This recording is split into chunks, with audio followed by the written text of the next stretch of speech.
श्री स्वामी समर्थ. श्री स्वामी समर्थ महाराज हे अक्कलकोट येथे वास्तव करणारे एक प्रसिद्ध दत्तावतार मानले जातात.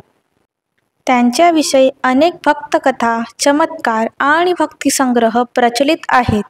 खाली एक संक्षिप्त श्री स्वामी समर्थ महाराजांची कथा दिली आहे, जी मराठीत आहे.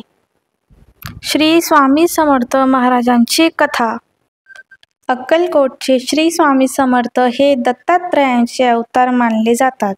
त्यांचा जन्म नेमका कुठे झाला हे ठोसपणे सांगता येत नाही, परंतु अनेक भक्त मानतात की ते श्री नारसिंह सरस्वतींचे पुनर्जन्म होते.